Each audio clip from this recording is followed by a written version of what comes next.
ये बहुत हल्का बयान है जो चरण चन्नी ने दिया। उसके बाद आप कहते हैं कि आपको पता नहीं, बटोगे कटोगे जैसे नारे देते हैं, उसके बाद कहते हैं आपको पता नहीं, इस देश को विभाजित करते हैं, उसके बाद वही एजेंडा जब आतंकवादी लेकर आते हैं। प्रियंका, जिस तरह से आप बोल रहे हैं, यू कंप्लीटली जस्टिफाइंग, आप बिल्कुल जस्टिफाई कर रहे हैं। डॉक्टर विशाल, आपको लाते हुए, क्या हमारे देश के विपक्ष को इस समय ऐसी भाषा या उनके नेताओं को ऐसे बयान देने चाहिए जिससे किसी भी तरह एक मौका पाकिस्तान को मिले? वो तो एक एक करके हमारे पॉलिटिकल पार्टीज के नेताओं के बयान चलाते हैं, वहां पर लगातार मीडिया में आते हैं बयान, प्रोपेगेंडा करता है। कांग्रेस पार्टी पूरा मौका भी दे रही है, ऐसा लगता है।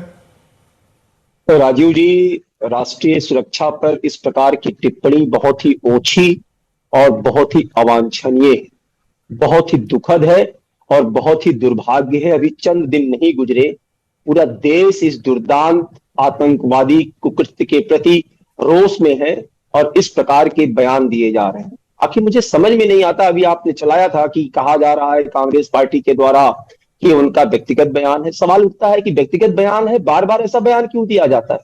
बार बार आप कह रहे हैं कि वो जो है उनका व्यक्तिगत बयान है, तो आपने उनके ऊपर क्या कार्रवाई की, या फिर कोई सोचा समझा प्रयोग है? हम इसको इस बात से देख सकते हैं कि जिस शैली में पाकिस्तान सरकार या उसके नेता या उसके मंत्री सवाल उठाते हैं, अक्षरशः उसी शब्द शैली में यहां पे उसको प्रतिनिधित्व क्यों मिलता है भाई? सवाल तो इस बात का उठता है। चार देशों के इंटेलिजेंस जब रिपोर्ट आती है रोहिंग्या के बारे में कि ये देश के लिए खतरा है, तो छाती पीटते हुए मानवता की दुहाई की बात की जाती है। ठीक है। हमारे सेना प्रमुख के लिए किस प्रकार की टिप्पणी की जाती है जिसका आज तक खंडन नहीं किया जाता है। जो इनकी सरकार खुद कहती है कि 26/11 वो हाफिज सईद का हमला था, उसके बाद उसको आरएसएस की जो है साजिश बता के उस किताब का विमोचन किया जाता है। कि बहुत ही दुखद है, बहुत ही ये आदतन है, ये ऐसा नहीं है कि है। बिल्कुल ऐसे समय में जब इस तरह के बयान दिया जाते हैं तो निसंदेह दुख होता है। शहजाद, आपके पास मैं लौटूंगा, शहजाद मैं आपके पास लौटूंगा, लेकिन हमारे साथ रक्षा विशेषज्ञ भी जुड़े। मैं आपके पास आता हूं डॉक्टर विशाल, हमारे साथ संजय जी भी हैं। संजय जी, क्या सुरक्षा पर और सेना पर किसी तरह की टिप्पणियां या सियासत होनी चाहिए? क्या सेना के मनोबल पर इसका असर पड़ता है? राजीव जी, मैं एक सैनिक होने के नाते बात करूं, मैं किसी पॉलिटिकल पार्टी के एंगल से बात नहीं करूंगा। देखिए, बड़ा दुख होता है मुझे अगर इस तरह की बात होती है, अगर इस तरह के सवाल उठाए जाते हैं। जब एक सैनिक -50 +50 में ड्यूटी दे रहा है, गलवान में जब हुआ उसके बाद किस प्रकार से 15,000 फीट के ऊपर लोग डिप्लॉय हो गए बिना कुछ ज्यादा सामान होते हुए। अगर सर्जिकल स्ट्राइक किया तो किसी को बता के नहीं करेंगे, टॉप सीक्रेट प्लान होते हैं, और उसके बाद माना गया ये किस प्रकार से किया। फौज के प्लान है, प्लान बने होते हैं और किया जाता है। कैसे नहीं हुआ है? पुलवामा के बाद सवाल उठाए जा रहे हैं। देखिए, हमारे एयरक्राफ्ट गए पार गए, वो सैनिक सर्जिकल के लिए गए पार, हमारे एयरक्राफ्ट पार में गए, जाके हमला किया, अभी जान जोखिम में रख के गए। और ये किसी की पर्सनल जमीन नहीं थी, मेरी जमीन नहीं थी, मेरे देश की जमीन थी, बल्कि ये जमीन मेरी ही है क्योंकि देश मेरा है, इसके लिए मैं लड़ूंगा, करूंगा, क्यों नहीं लड़ूंगा।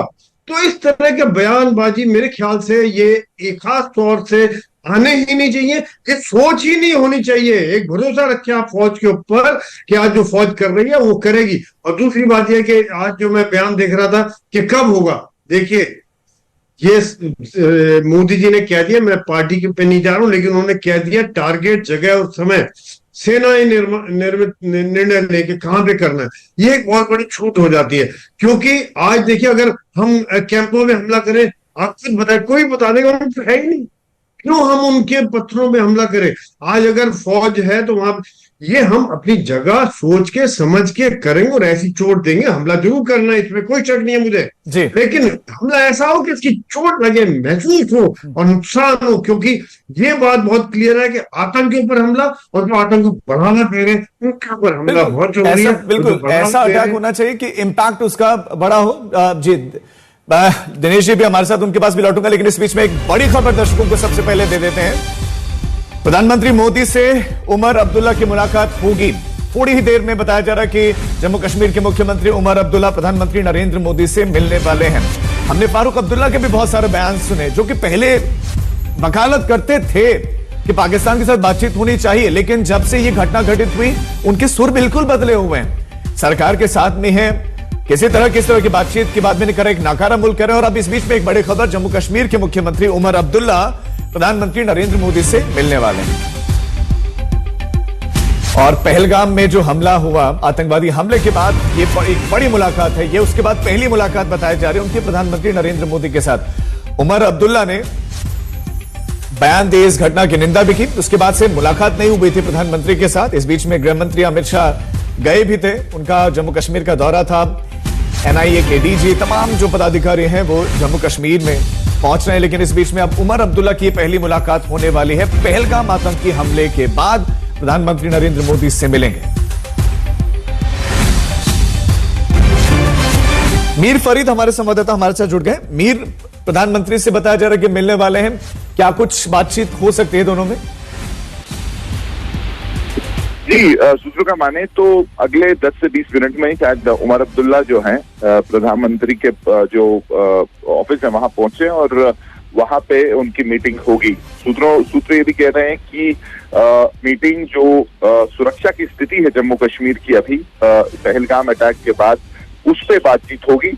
और नेशनल कॉन्फ्रेंस का माने तो चीफ मिनिस्टर जो है प्रधानमंत्री को एनसी और जो यूटी की गवर्नमेंट है उसका पूरा सपोर्ट का आश्वासन देंगे, चाहे कोई भी जो है स्टेप डिसीजन जो बीजेपी सरकार ले नेशनल सिक्योरिटी में, या फिर जो बात हो रही है प्रिवेंटिव एक्शन पाकिस्तान के खिलाफ मिलिट्री एक्शन, उसमें भी जो है यूटी की सरकार पूरी तरह नेशनल कॉन्फ्रेंस जो है बीजेपी सरकार के साथ है। तो ये सारे मुद्दे होंगे और अब से कुछ देर में ही उमर अब्दुल्ला एक्सपेक्टेड है। मीर, नजर बना रखे, अपडेट्स के लौटेंगे। फिलहाल शुक्रिया आपका जानकारी के लिए।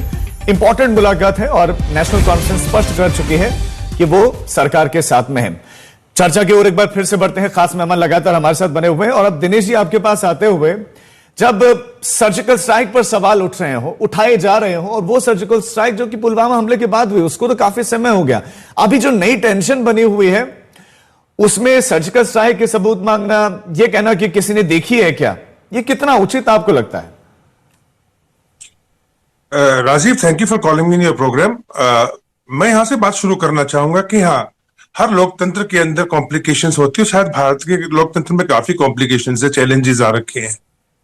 लेकिन मैं एक बात ये भी बताना चाहूंगा कि आप दुनिया के कोई भी लोकतंत्र देश को उठा के देख लो, आप अमेरिका को देख लो, कनाडा को देख लो, इजराइल को देख लो, यहां तक कि पाकिस्तान को भी देख लो, पूरे यूरोपियन यूनियन को देख लो, जिधर आपकी नजर जाती हो, कोई भी लोकतांत्रिक देश अपनी सेना के साथ में किसी भी प्रकार की छिछोरी बातें या उनके कार्य के अंदर कोई भी नोक-झोंक करने की कोशिश नहीं करता है।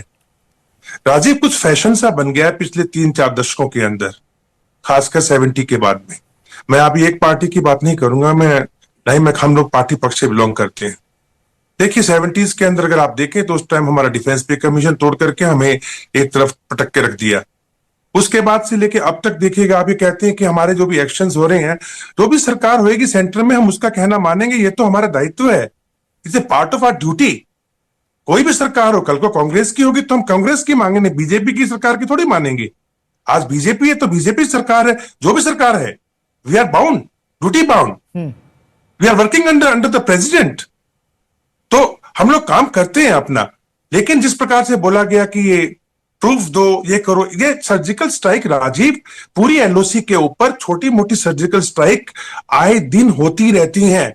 उनके पाकिस्तान के बैटल बॉर्डर एक्शन टीम जो है वो हमारे यहाँ घुसती है, हम उनके यहाँ घुसते हैं, हमें वो कुछ नुकसान करते हैं, हम 10 गुना करके आते हैं, ये होता रहता है। लेकिन पिछली बार जब उली के बाद हुआ था तो पूरी एलओसी के ऊपर एक साथ हुआ था, तो वो एक बड़ा इवेंट बन गया और सामने आ गया। और रही बात बालाकोट के बाद में, बालाकोट वाला जो पुलवामा के बाद में अटैक हुआ, एयरफोर्स गई थी अंदर वहां पे। अब एयरफोर्स ने वहां पे अगर लोग नहीं मारे होते तो वो लोग जो कुनिहार नदी है बालाकोट के बैक साइड में, उनमें किसकी लाशें बहा रहे थे वो लोग, जो पूरी रिपोर्ट्स पूरी वर्ल्ड वाइड में निकल के आई।